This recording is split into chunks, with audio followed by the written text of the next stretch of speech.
Welcome to Not Your Daughter's Witchcraft, podcast hosted by me, Lilith Amberly.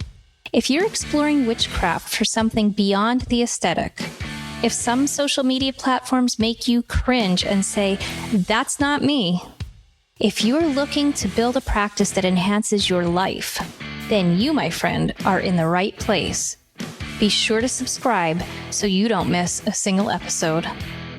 Well, hey there, my witchy friends. Welcome to another episode of Not Your Daughter's Witchcraft. I am so happy to be here with you after a much-needed one-week break. I have to tell you that after recording 20 episodes each week since January without missing a beat was a lot. I know these episodes are only about 20 minutes, but they do take me some time, and they definitely take some inward and outward energy to create. And I really needed to grant myself a little bit of grace.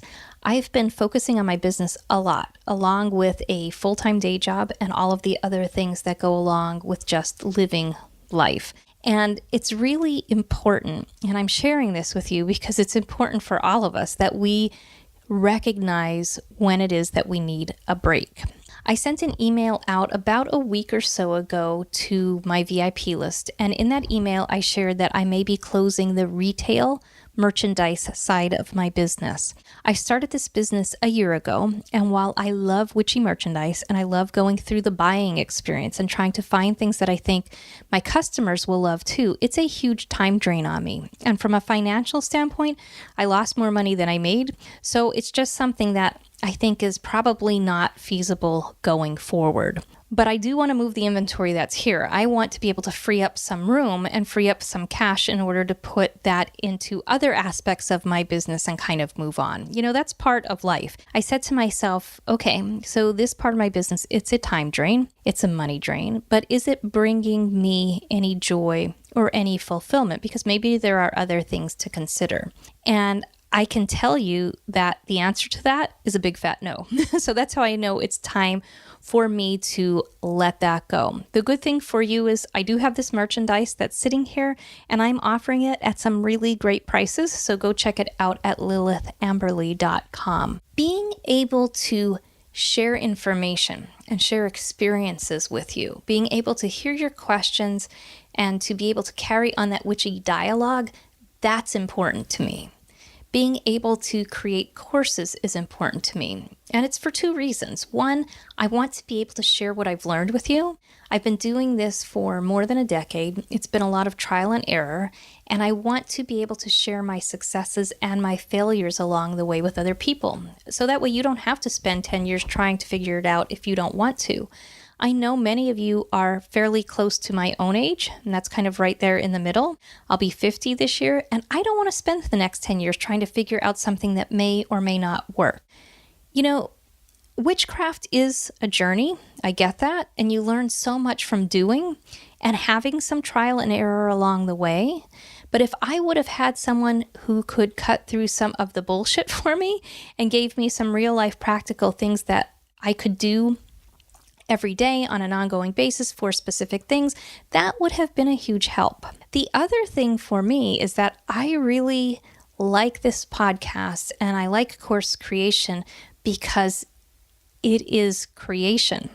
It's the creation part of it. I'm the kind of person that I need a creative outlet in my life, no matter what it is that I'm doing, and I don't get much of that in my day job, so this definitely helps fill that gap for me.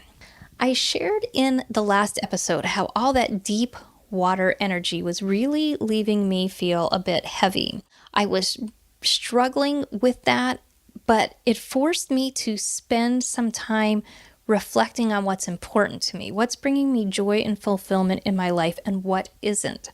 I drew a card for myself to help bring clarity to the situation, and I pulled from my Wildwood deck. I don't normally read from this deck, but this was the first deck that I was ever exposed to, so I've always had this special relationship with it. And the card that I drew was the Three of Bows, and in that card is associated with fulfillment. I'll read the brief description and meaning for you so you can get a feel for the card. It says, "A robed figure stands at the junction of two ways, one hand raised in blessing, the other holding a bow. Two bow staves made from freshly cut branches, trimmed but still rough hewn, stand planted in the earth on either side of the road, forming a gateway through which the figure offers welcome to the approaching traveler." And the meaning is nourishment from a spiritual source gives inner security and joy. Goals and desires are reached, making life rich with emotional scrutiny and a sense of completion. So that's what I'm going to focus on going forward. Over this past year, I feel like I've started to lose something along the way. While going down this path of bringing my witchcraft and my magical practice into a business to reach other people, I started to lose that connection of my own actual spiritual practice and the witchcraft in my own life. And a lot of that is really for lack of time.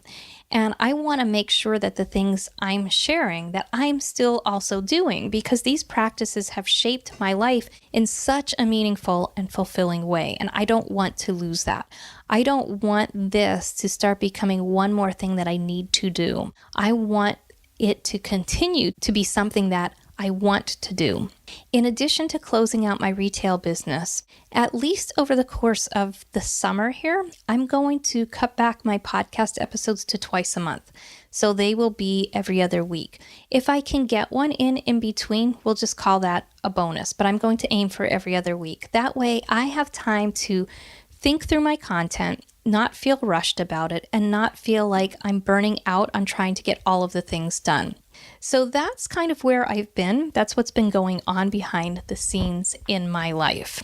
So as I've been working my way through this, I also spent some time reflecting on the parts of my witchcraft that makes me happy. What makes me feel at home? What makes my life feel magical? I spend a lot of time talking about focusing on practicing success magic. It is absolutely part of who I am. It's the part that feeds that inner drive in me to get things done. I sometimes have trouble with the magic in the stillness of life, that subtle magic. I'm the kind of witch that needs to make sure I pause for the magic all around me. I need to remind myself to do that. So I want to take this opportunity over these summer months to step back a little bit and make sure that I'm reconnecting with what drew me to this work in the first place. I need to get back to nature. I need to get back to sitting still and daydreaming. I need to get back to working my daily routines with intention. The first few years, I did a tremendous amount of reading and dabbling, if you will. And as I started to get more serious about my practice, the first things that I was really drawn to were the household witchery things, the kitchen witching things. I became exposed to herbalism through this path. I've not only taken a deep dive into herbs from a magical and mystical perspective, but from a physical and clinical perspective as well. Spending time with the plants and time in the kitchen with them are some of the things that I really love, yet I feel like I don't get enough time to practice. So I'm going to spend the next couple episodes talking about those parts of my practice that I need to reconnect with, so we can kind of take this journey together over the summer. I want to focus on those parts of my practice that bring that magic back to the everyday. This is the magic you create when you're not trying to set out and accomplish some great big goal. It's the magic that makes you experience the enchantment of the world around you on an ongoing basis. So let's start with a little taste of kitchen witchery today. When I first started my practice, back before anyone knew what I was doing, I created my first altar, and it was hidden in plain sight right there in the middle of my kitchen near my stovetop. I had a candle, I had some incense that I burned regularly, I had a little dish of water, and I had a plant. And I had that there for quite some time. I'm talking maybe 6 months or maybe even a year before my husband realized what it was. And that's only because I started sharing little pieces of what I was doing with him. No one else ever knew what it was. And it was really starting to bring so much subtle magic into my life every day.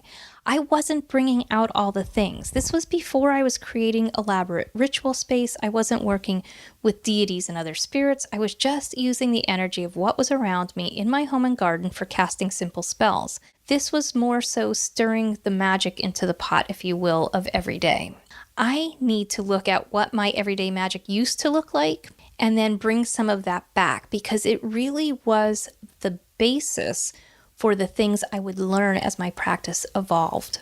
I started looking back through some of those early resources that I had, and I don't think I even realized it until recently how much I was influenced and still am influenced by Scott Cunningham. Scott was a practicing witch and Wiccan. He was born in 1956. He died at a very young age, I want to say in his mid-30s, maybe 35 or 36, and he spent most of his life in California. He became interested in Wicca and witchcraft as a very young man and went on to author numerous books on the topic. One of the most widely read was Wicca for the Solitary Practitioner. This book, when I read it, really spoke to me because while I was never a practicing Wiccan per se, I am an introvert. I'm a kind of a loner, if you will. It's my comfort zone. So anything about being a solitary practitioner was right up my alley. So that was my first exposure, I think, to Scott's work. It was that book. And while there's some perspectives in it that I don't necessarily agree with for myself, now that I found my own path, this was still an instrumental book to me as a new witch. Another one of the books that Scott wrote, and I keep it in my kitchen to this day, is his Encyclopedia of Wicca in the Kitchen. It's such a great collection of the different foods and their magical properties associated with them. He has a whole list in there of the foods, the planetary correspondences, the elemental energy that are associated with them, practical magical uses. It's still a go-to resource for me. So highly recommend it. If you don't have it, check that one out. Okay, so let's head over to the kitchen and start by thinking how magic is incorporated into many of the practices that we don't really think about as being magical or as being witchcraft. So how about when we celebrate with cakes for birthdays, weddings, and other special occasions? So this tradition goes back to the Romans, as cakes were used to celebrate weddings. And from what I've read, 50th birthdays of men, if they lived that long, but not women. We'd have to wait a couple thousand more years or so before we were celebrated with cake. Before the Romans, the Greeks prepared cakes with candles as an offering to Artemis. The cakes were said to be moon-shaped, and the candles were said to replicate the glow of the moon. Then if we move all the way up to the 18th century, we look to the Germans for our more modern version of birthday cakes.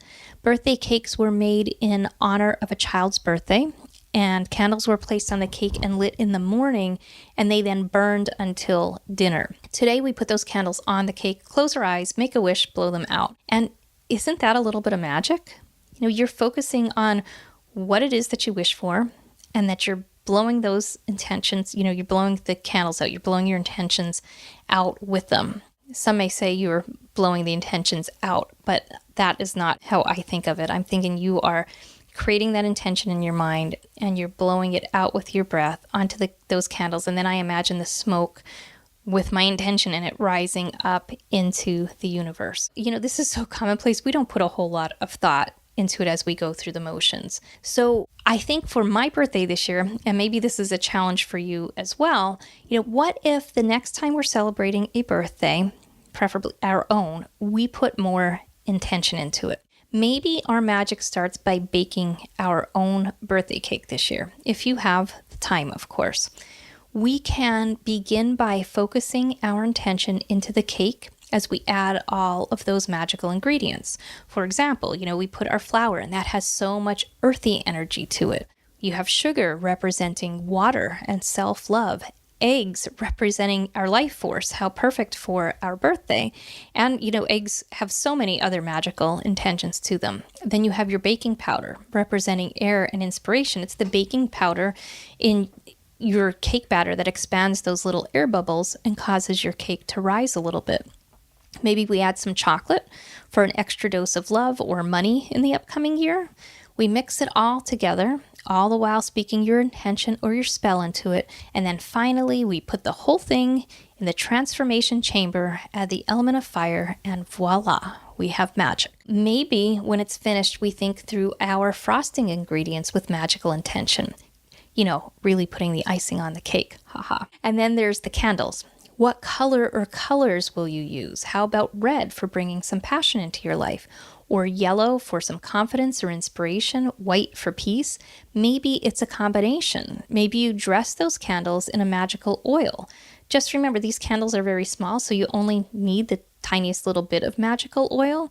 And of course, make sure it's something that's safe in case it inadvertently gets on your cake. So now you have your cake ready, you have your candles on it. Go ahead, you light your candles and really think about what that intention is. Envision it before you blow out the candles. So that's something that's fairly simple. Well, maybe minus the making the homemade cake part for some people. But this is simple and it's not going to seem that out of the ordinary to other people if they're celebrating with you. Now, cake happens to be one of my favorite food groups, so I want to keep talking about it for just another minute or so. So what are some of the folklore practices associated with wedding cake? Where have some of those come from? I mentioned that cakes were used to celebrate weddings in ancient Rome. While, wedding cakes may not seem that odd, maybe it is odd that the practice of the groom smashing the cake, those cakes were made of barley, over the bride's head to make everything official may seem a little bit odd. Or, maybe that's not so different than smashing cake into each other's faces in modern times. Or how about something not so modern like a British recipe for bride's pie that includes lamb's testicles? Yeah, lamb's testicles. I'm thinking I probably would have stayed single if that was required. Of course, then, as time went on and sugar became more plentiful, cakes became more fanciful, and the wealthier you were, the grander the cake became. Queen Victoria's cake, I think, weighed in around 300 pounds, and a slice of that cake from 1840 sold at auction in 2016 for 1,500 pounds, which totally reminds me of the Seinfeld episode. And I know I continue to date myself in these podcast episodes, but if anybody remembers that one where Elaine goes ahead, she raids Peterman's refrigerator and eats a piece of, I think it was like $29,000 cake from Edward VIII's wedding to Wallace Simpson, but I digress. Anyway, so what's with the saving of a piece of cake? Well, saving a piece or the top tier of a multi-tiered cake, freezing it, and eating it your 1 year anniversary is supposed to bring good luck.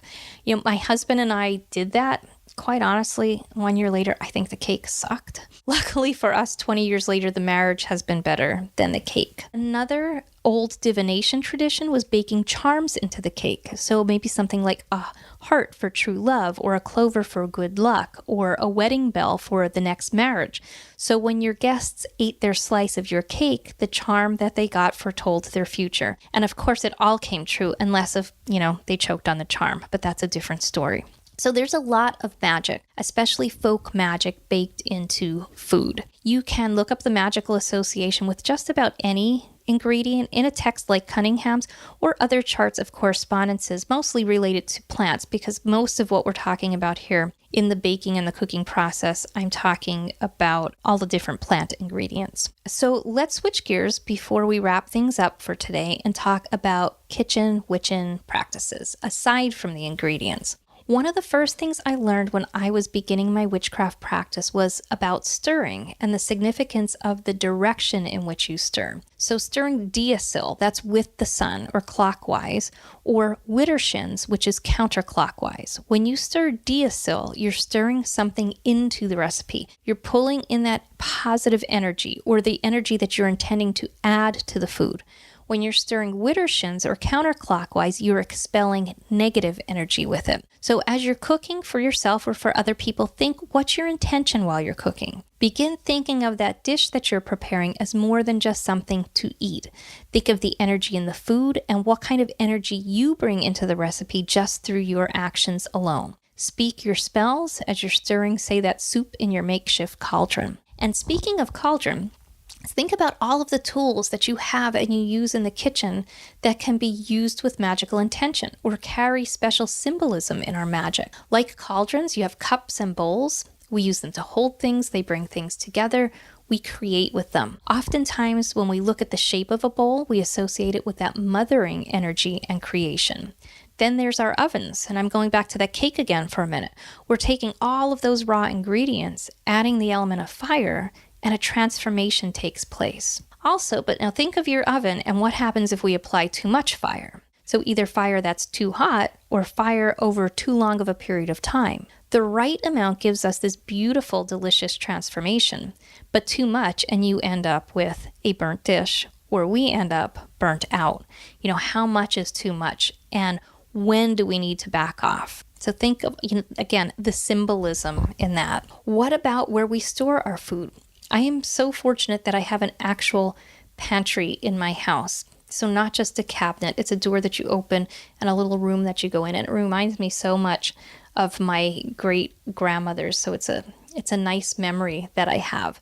And I'm able to use that room to store all of my ingredients and tools in there. But how do I keep that space spiritually safe and protected and positive? What are some of the things that I can do? If I go back to Scott's book, one of the things that he suggests is keeping a rope of braided garlic or some chili peppers hung in and around the pantry to drive away any of those negative energies that, wouldn't physically contaminate your food, but energetically contaminate your food. So those are the things in everyday life that we can do to bring some magic and intention into it.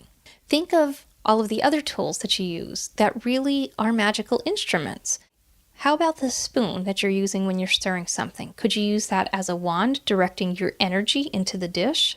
The use of some of these tools are so routine that we don't even think about them.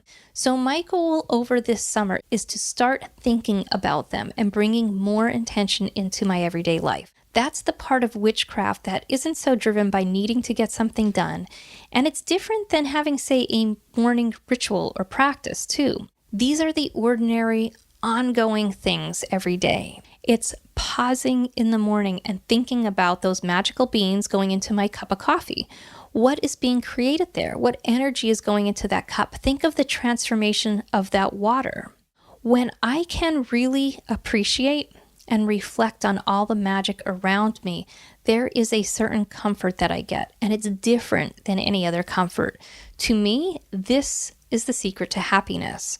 And the beauty of it is that when I can experience this level of happiness in the ordinary, I stop relying on the thought that happiness comes from other places, other things, other people. And when I can do that, really do that, find that happiness in myself and the things right around me every day. Now I have something that I can give back to other people. And that, my friend, is what keeps the energy flowing. That's what is meant by filling your own cup. You have to be able to fill it from the inside. So I hope you take some time to reflect on those magical everyday things that make your heart happy. And until next time, stay witchy, my friend. Now, before you go, I want to make sure that we stay connected. So go ahead, join my VIP list. It's witchlifeacademy.lilithamberly.com/resources. The link will be in the show notes. And I want you to join my VIP list because when you do, you're going to have access to all of my free resources, the ones that are there now and the ones that I publish in the future. You're also going to have access to any upcoming offers, programs, courses, etc. that are going to come out.